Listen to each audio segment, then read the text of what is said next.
Prvý šampión Octagon výzvy. Za jednu noc sa zo mňa stala hviezda československého MMA. Mám za sebou 29 zápasov v Octagone. Nerobím síce všetko správne, ale ešte som určite neskončil. Som Gábor Borároš a bol som prvý.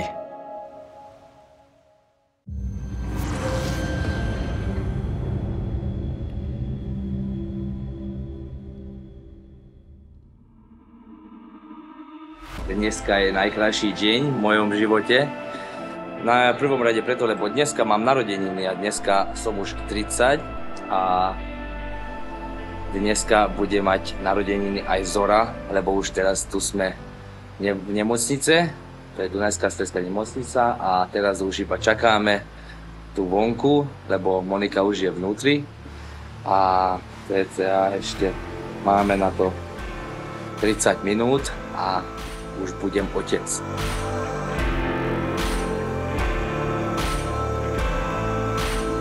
Áno, už chceli sme bábo, už sme to plánovali a pracovali sme na tom. Celkom šikovne. Ani netrvalo to dlho. Má 4 mesiac a pol, tak ešte celý deň iba leží, spinká, potom dostane jedlo, potom ide zas spinkať a to ide stále dokola.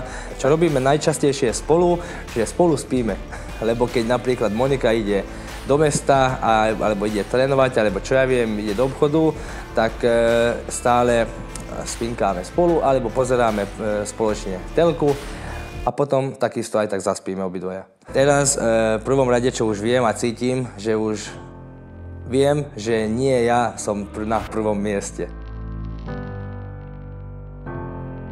No, ako sme sa spoznali, my sa poznáme už od detstva. Ja som bývala v Hornom Mýte a on v Trhovej Hradskej a to sú také vedľa dedinky.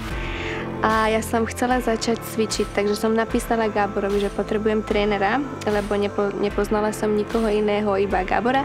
A išli sme na tréning a on mi dal taký tréning, že som pol roka ani nechcela cvičiť, lebo som mala takú svalovicu, ja som nevedela ani chodiť, takže som povedala, že cvičiť ja určite nebudem.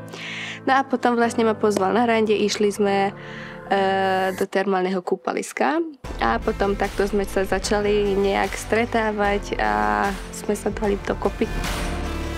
Ona mi písala, že potrebuje trénera, že chce začať cvičiť. A ja kúkam, čo zrazu chce cvičiť? Nerobila vôbec žiadny šport predtým, nechodila ani cvičiť a že zrazu chce cvičiť. To určite to nejaká finta to bude. Ale dobre.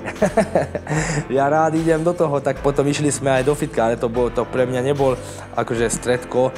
Tam išiel som ako tréner, som tam išiel a všetky pohyby som presne kontroloval, jak to má byť. No ale prvé stredko, alebo čo ja viem, čo to bol presne, bol tam, kde ona robila, v kasíne, lebo vedel som, že ona tam pracuje. Tam išiel som za ňou na prvé rande, lebo ona tam robila, tak možno, že iba to bol rande pre mňa.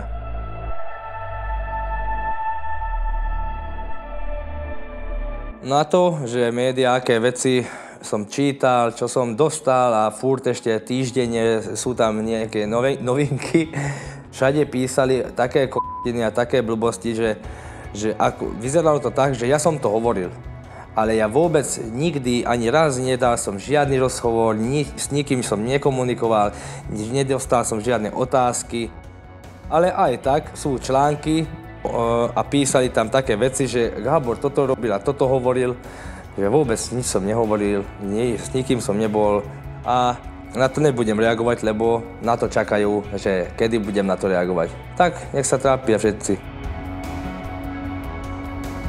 Nevnímam nič, neriešim nič a snažíme sa aj o tom, aby bolo všetko tak dobré ako predtým, takže môžem povedať, že sme spolu a pracujeme na tom, aby bolo všetko čo len najlepšie. Teraz to vôbec nie je to dôležité, že ako sme s Monikou. Pre mňa to je najdôležitejšie, aby bola Zora spokojná a šťastná. To, že aký vzťah máme alebo aký vzťah budeme, tak to uvidíme, ale teraz na to vôbec ešte ani nemám odpoveď presný. Ale že sa rozumieme ako ľudia, určite áno, niekedy nie. Keď nie, tak väčšinou kvôli mne, lebo som taký dosť tvrdohlavý a určite som veľakrát taký nepríjemný, ale v druhom strane nie je iba ja. Ale určite dá sa s tým niečo robiť, aby to bolo lepšie, ale keď to chce iba jedna strana, tak to bude málo. To, že ako budeme fungovať do budúcna, to uvidíme ešte, ale to ukáže čas.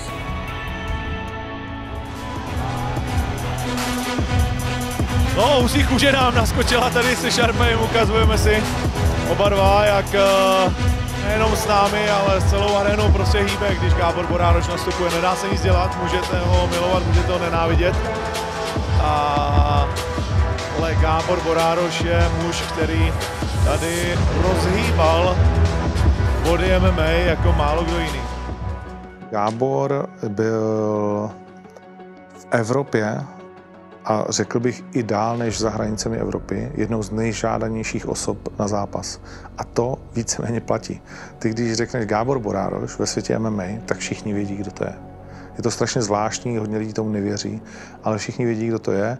A samozřejmě čím dál tím víc lidí s tím chce zápasit, protože jeho výkony jsou často prostě jako ne poslední dobou úplně dobrý. Myslím, že všichni, kdo jsme mu na blízko, tak vidíme, jaký by mohl být a jak každý další den je z části velmi promarněnou šancí.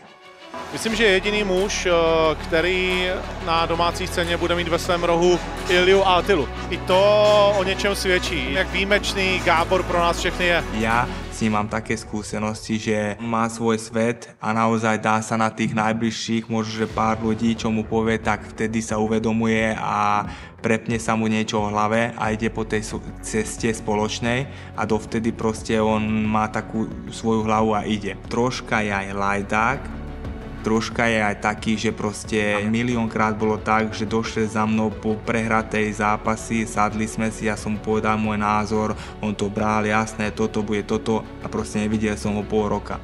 A potom zase nejaký zápas. Takže hovorím, že s ním je robota veľmi ťažká. Gábor, keď došiel, tak vlastne bol taký pitbull. V dnešnej dobe už je to XXL pitbull, troška taký pohodlnejší.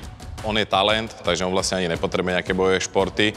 Jemu stačí posilovňa a to je na ňom to zvláštne, alebo čo by som povedal, že veľa fighterov by nevydržalo vlastne ani prvé kolo a Gábor s dobrými supermi vydrží aj 3 kola. A keď si zoberieme, že ten tréning je viac menej zameraný na nejaký crossfit, ne na tie bojové športy, tak je to akože veľký zázrak. Je to talent, nevyužitý talent.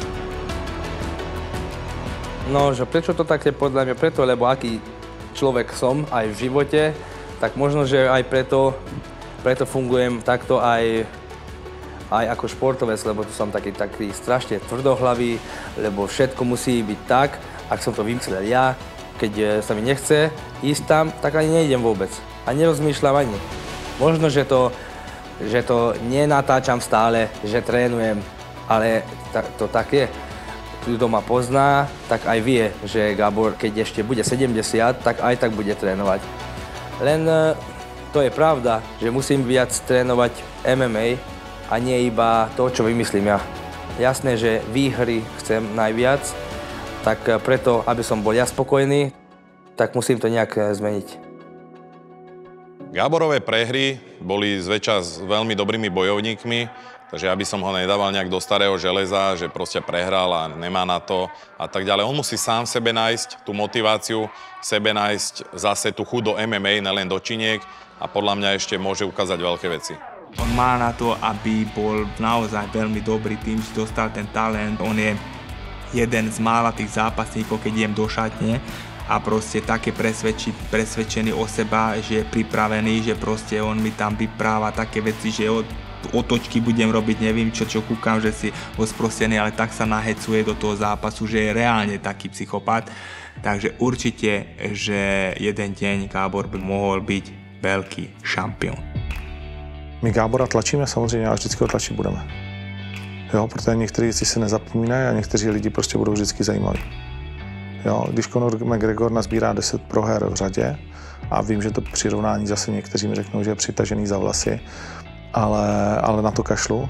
Když bude mít 10 proher v řadě, nebude tě zajímat jeho 11. zápas. A Gábor bude nás zajímat, dokud bude dýchat. Jo? On je ten člověk, zase znovu, já to nikdy nezapomenu a vidím to na Attilovi, to jsou prostě fakt jako unikátní druhy. Jo? To jsou jednorožci a proto ho budeme určitě tlačit. Ale proč? Já myslím, že ta otázka je zbytečná. Proč? Jestli to nikdo nevidí, že Gábor opravdu byl první a ne první šampion skutečný, to byl to první vítěz Easy, ale on byl první hvězda. Vím, že to hodně lidí ode mě neuslyší rádo, ale je to tak. Takže ta odpověď je jednoduchá a kdo jiný než on by si takovýhle dokumentární sérii zasloužil.